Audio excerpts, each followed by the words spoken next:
Evet arkadaşlar, tarifimizin ikinci bölümüne geldik. İkinci bölümünü kafadan, kulaklardan ve burun yapma kısımlarından oluşacak ve bununla devam edecek. İlk bölümde gövdeyi örmüştük. Gövdeyle ilgili parçaları örmüştük. Şimdi yine kafa kısmını da gövdeyi kullandığımız açık mavi renk iple sürdüreceğiz. Kafada çok basit, her zamanki gibi sihirli halka yaparak örgümüze başlıyoruz. Sihirli halkanın içerisine 6 tane sık iğne yapıyorum. 2, 3, 4, 5, 6. 6 yapamadık bir an. 6, 2, 4, 6. Sihirli halkamı sıkıca kapatıyorum. İlmek belirleyiciye ihtiyacımız olacak. Şimdi her ilmeği çift batarak ilmek sayımı 12'ye çıkartıyorum.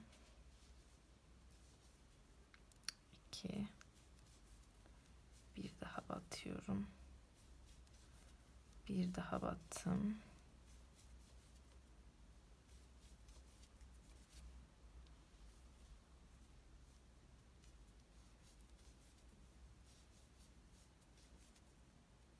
Ve son kez 2, 4, 6, 8, 10, 12 yaptım. 12'ye ulaştım. Şimdi bu turda bir sık iğne ör, bir artır yapacağız. Bir sık iğne tek ördüm, ikinciye çift battım. Bir sık iğne ördüm, ikinciye çift battım.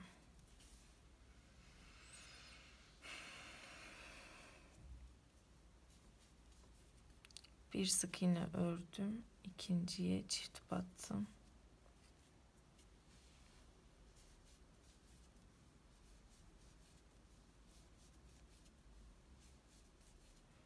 Bir sık iğne ördüm, ikinciye çift battım.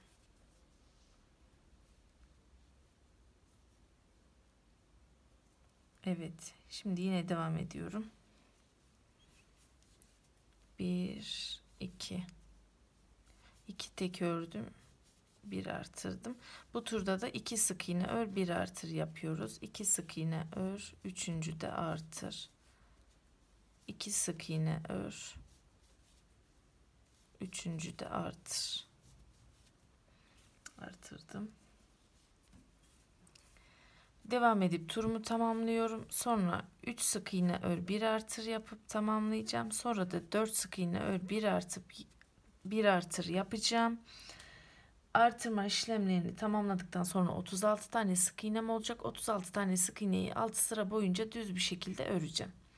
Dediğim gibi 3 sık iğne ör, bir artır turuna geçeceğim. Sonra 4 sık iğne ör, bir artır turu yapacağız. Sonra da 6 sıra düz öreceğiz. Ondan sonra buluşacağız. Evet arkadaşlar, 6 sıra boyunca düz örgümüzü tamamladık gördüğünüz gibi. Şimdi ilmek belirleyicimi yukarıya alıyorum. Aldıktan sonra yapacağım şey de çok basit. Artırdığım kadar eksiltme işlemi yapacağım aslında. Daha sonra da kapatacağız. Ama onun öncesinde 9. ve 10. sıralara gözlerimizi takacağız. Şuradan sayabilirsiniz. Şöyle 1, 2, 3, 4, 5, 6, 7, 8, 9, 10. Tam bu sıraya, yani düz örgümüzün 6 sıra boyunca ördüğümüz düz örgünün hemen ikinci sırasına buraya gözlerimizi takmamız gerekiyor. Onu belirteyim. Sonra ben daha sonra takacağım. Şimdi azaltma mantığını göstereceğim. 4 sık iğne ör, bir artıra kadar artırmıştık. Şimdi de 4 sık iğne ör, bir eksilt yapacağız. Bir tur tamamlayacağız. Diğer turda 3 sık iğne ör, bir eksilt yapacağız. Yine tamamlayacağız. Sonra bu 2 sık iğne ör, bir eksilt. Sonra 1 sık iğne ör, bir eksilt. Sonra tamamen eksilt, 6 tane eksiltme yapmıyoruz. Bunu da kapatmayacağız. Çünkü boyuna dikeceğimiz için gövdemizde 2, 4, 6, 8, 10, 12 tane ilmek bırakmıştık. Bu demek oluyor ki bir sık iğne ör, bir eksilt yaptıktan sonra elimizde 12 tane sık iğne kalacak ve orada ipimizi keseceğiz. tamamen kapatma işlemi yapmıyoruz kafada dikeceğimiz için. Bir iki tur eksilttikten sonra da kafayı doldurun, sonra daraldıkça doldurması zor oluyor. Şöyle eksilteceğiz. 1 2 3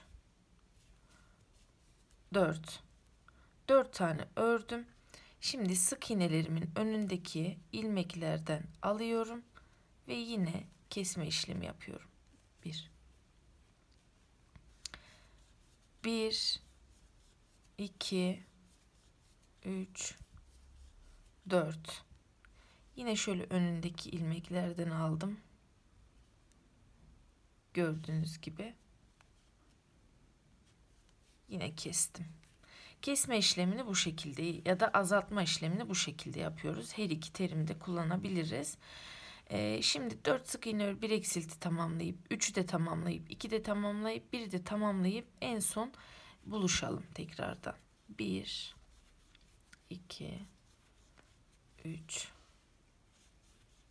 4. Doldurmayı unutmayın kafayı.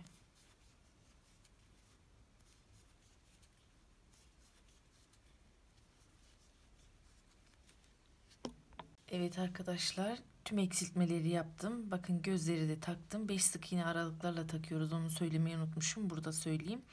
İyice doldurdum sıkıca. Burada 12 tane sık iğnem kaldı. Artık örgümü kesebilirim. Şöyle kaydırarak kapatıyorum örgümü. Kapattım. Ve zaten gövdede uzun kesmiştik. Burada ipimizi kısa kesebiliriz. Yine bir miktar daha kafayı sıklaştırmak için elyaf doldurabilirsiniz. Şimdi kafayı tamamladık. Bu bölümde burunu devamı olarak burun öreceğiz ve kulaklarını öreceğiz. Yüzünün şeklini vereceğiz daha sonra ikinci bölümde. Yani bu bölümde. Şimdi biraz daha doldurma işlemini tamamlayıp sonra kulaklara geçelim. Evet, kafayı bitirdik. Şimdi kulağı öreceğiz. Kulakta ilk önce mavi renkte böyle uzun bir parça öreceğiz kulağı.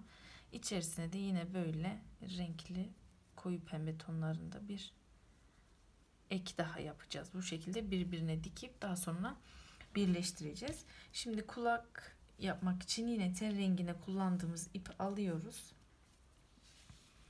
Şöyle yapacağız. Yine sihirli halkanın içerisine 6 tane sık iğne yapacağız. 1 2 3 4 5 6. 6 sık iğne yapıp sihirli halkamı sıkıca kapatıyorum. Kapattım. Şimdi her sık iğnenin içerisine çift batıyorum ve ilmek sayımı 12'ye çıkartıyorum.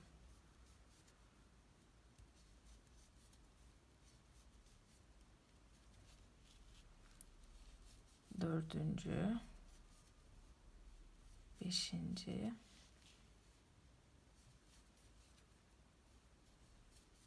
ve altıncı.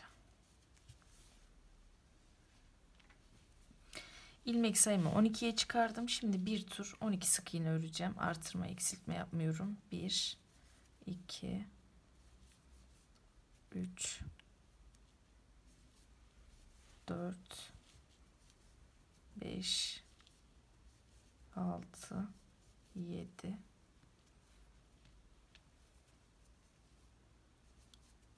8 9 10 11 12. Şimdi 12'ye çıkardık ilmeğimizi. 12'ye çıkarmıştık. Bir sıra 12 sık iğne ördük. Şimdi şöyle yapacağız. Bir sık iğne ör, bir artır. Bir sık iğne ör, bir artır.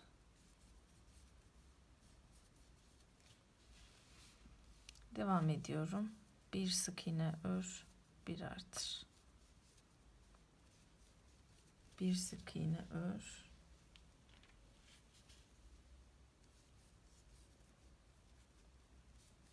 bir artır. Bir sık iğne ör, bir artır deyip sonuncuyu yapıyorum ve turumu tamamlıyorum. Şimdi 2 sık iğne ör, bir artır yapacağım. Ondan sonra 3 sıra boyunca düz bir şekilde öreceğim. Düz bir şekilde ördükten sonra da eksiltme işlemleri uygulayacağız ama öncesinde şöyle artık ilmek belirleyici koyayım. 2 sık iğne ör, bir artır yapacağız. 1 2 3 4 1 2 tane ördüm. Bir tane artırdım. Tur bitene kadar aynısını yapıyorum. Sonra da dediğim gibi 3 sıra boyunca düz öreceğiz. Ondan sonra artırma işlemlerimizden sonra düz örme işlemimizi tamamladık 3 sıra. Şimdi artırdığımız kadar eksilteceğiz yine. 2 sık iğne ördüm. İlmeklerimin önünden aldım. Bir tane azalttım. Devam ediyorum. 2 sık iğne ördüm. Yine önden alarak azalttım. 1 2 tane ördüm, azalttım. Sıra sonuna kadar aynı işlemi tekrar edeceğim. Daha sonra da bir sık iğne ör, bir azalt yapacağız. Azalttım. 1 2 azalttım. 1 2 azaltıyorum. Ve turumu tamamladım. Şimdi bir tane örüyorum. Bir tane azaltıyorum. Bir tane örüyorum. Bir tane azaltıyorum. Bir tane ördüm. Bir tane azalttım. Evet, şu an elimde 12 tane sık iğne kaldı. Bir sıra 12 sık iğne örüyorum. Sonra 6 tane azaltma yapacağız. Şimdi bir 12 sık iğne örelim. 1 2 bir tur örelim yani. Evet, 12 sık iğne ördüm bir tur. Şimdi her ilmekte azaltma yapacağım. 1 toplam 6 azaltma oluyor böyle. Sonra da karşılıklı birleştirip örgümü tamamlayacağım. 2 3 4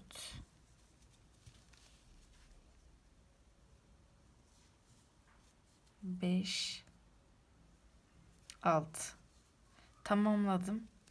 Şimdi ilmeklerimi şöyle karşılıklı getiriyorum. Karşılıklı olacak şekilde.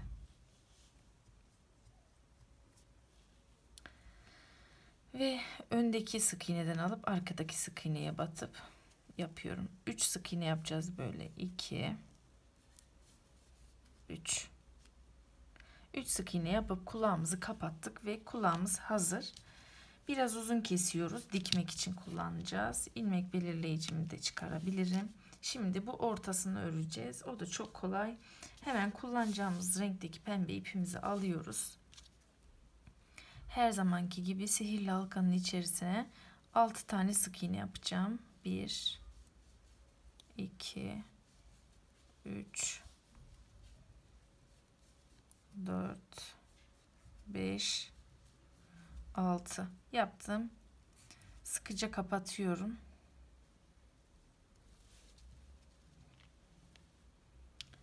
Her ilmeğe çift batıp ilmek sayımı 12'ye çıkarıyorum.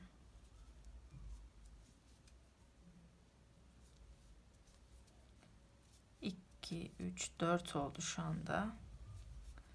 5 6 7 8 9 10 11 12 12 yaptım. Hemen yandaki sık iğneyi kaydırıp kapatıyorum ve örgümü tamamlamış oluyorum. Yine biraz uzun keselim. Kulağın üzerine dikeceğiz bunları. Şunu da şöyle keselim.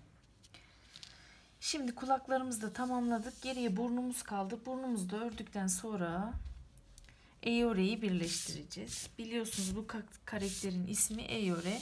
Yani Winnie the Pooh'daki eşek karakterinin ismi Eyore olduğu için o şekilde telaffuz ediyorum. Şimdi burun için kullanacağım ipi aldım. Ten rengi tonlarında bir ip kullanıyorum. Normalde yuvarlak örüyorduk. Bunu da zincirle başlayıp öreceğiz. Yine tığımızı alalım. Yani ağız genişliğinde öreceğiz aslında bunu. Şu şekilde. Buraya dikecek şekilde öreceğiz genişliğini.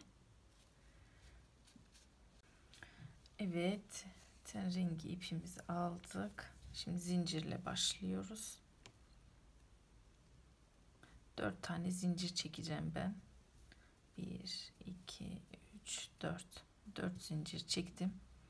Hemen yandaki zincire bir sık iğne, 2 sık iğne, bir tane zincirim kalıyor.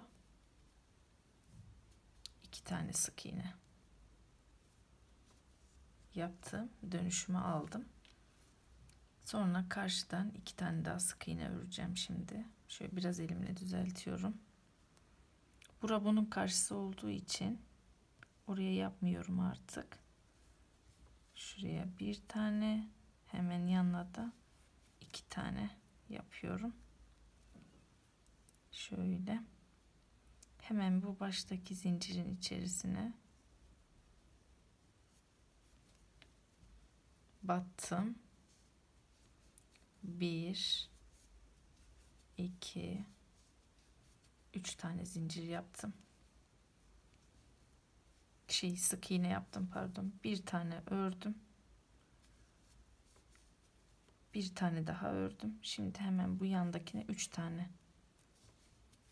1, 2, 3 ördüm. 1, 2 tane sık iğne ördüm. Şimdi artık kalan 3 sık iğneyi çift batacağım. 1, 2, 1, 2, 1, 2.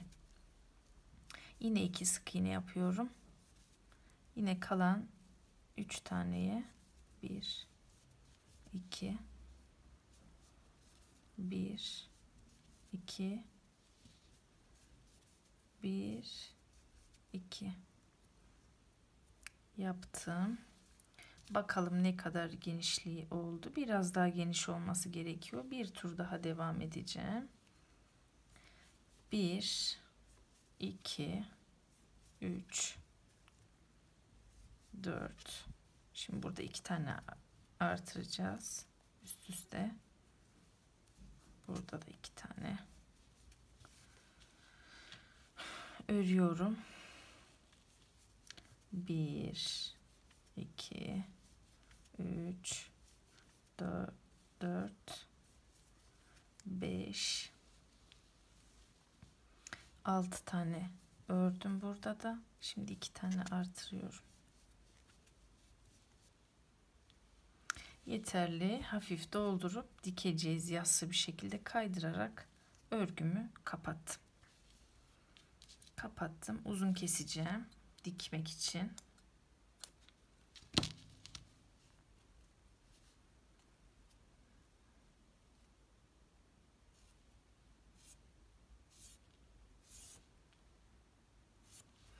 Evet, burnumuz da hazır, kafamız hazırdı. Kulaklarımız burada. Kulaklarımızın içi de burada. Gövdemiz de hazır. Gövdemiz de burada. Göbeğimiz de burada. Kuyruğumuz ve kurdelemiz de burada. Şimdi arkadaşlar bunların hepsini dikelim. Hizalayıp. Diktikten sonra da kafayı gövdeye birleştiririz. Zaten bunu buraya dikeceğiz. Ortalayıp bunları kulakların içine dikeceğiz. Bu şekilde. Bunu da tam buradan hizalayıp yassı bir şekilde yayarak şuradan, bakın şu şekilde durması gerekiyor, 0'a 0. Yoksa gözleri kapatıyor. Onu da iyice yayarak hafif elyaf koyarsanız, bura hafif çıkıntılı dursun, dikeceğiz. Kuyruğumuzu da yine aynı şekilde birleştireceğiz. Ondan sonra tekrar buluşalım. Evet, tüm dikme birleştirme işlemlerini tamamladık. Öremizin yani eşeğimizin son hali bu şekilde. Şimdi yüzünü yapacağız. Bir de isterseniz kafasına küçük bir çiçek kondurabileceksiniz. Yine yüzünü işlemek için siyah bir ipeğin ihtiyacım var. İnce bir ip olsa yeterli olur. Ben böyle inceltiyorum. Elimde siyah ince ip yoksa ikiye ayırarak ayırdım.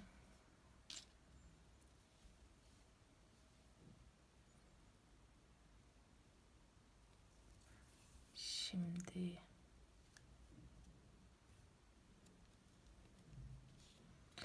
yapacağımız şey çok basit aslında. Şöyle burnumuza içeriden giriyoruz. Çekelim iyice. Hemen bir sık iğneden girdik. 2 tane boşluk bırakalım. Çıkalım. Bıyık yapacağız. Bir tane de şöyle girdik. En aşağıdan çıkalım.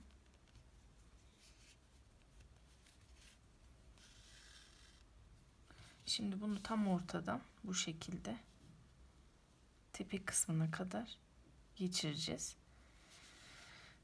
Şöyle arada sık iğnelerin içerisinden geçirsek aslında daha iyi olur. Sökülmez. Çıkmaz daha doğrusu. Yoksa arada bir boşluk oluyor. Böyle şuraya batalım.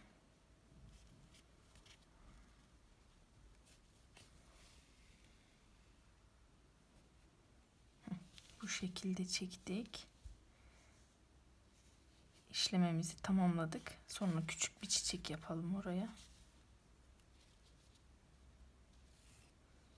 Bunu keselim. Sonra saklayacağız.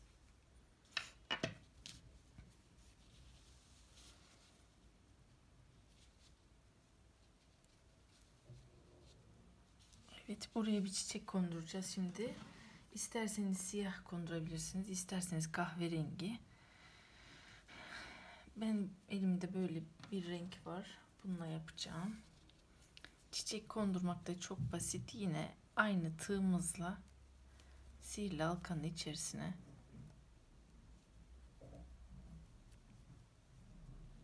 dört tane sık iğne yapalım. 1, 2, 3, 4 tane sık iğne yaptım, çektim. Hemen kaydırıyorum yandaki ilmeğe. Şöyle bir yuvarlak haline getiriyorum bunu. Yukarıya doğru 4 tane zincir çektim. Geriye doğru da 3 tane sık iğne örüyorum. Ördüm.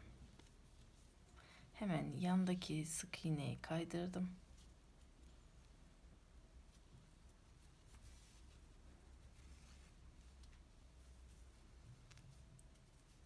Dört tane zincir çekiyorum. Yine 3 tane geriye sık iğne örüyorum. 1, 2, 3 ördüm. Kaydırdım. Aynı işlemi buradaki sık iğnelerin bitene kadar yapacağım. Yani 4 tane aslında. 2, 3, 4. Çektiğimiz sık iğne kadar yapıyoruz. Bir de burada yapacağız, bitecek. Evet, çiçeğimizi tamamladık. En son bunu buraya da dikeceğiz. İsterseniz şöyle yana doğru da dikebilirsiniz. Çiçeğini iğne ile sabitleyeyim. Şöyle.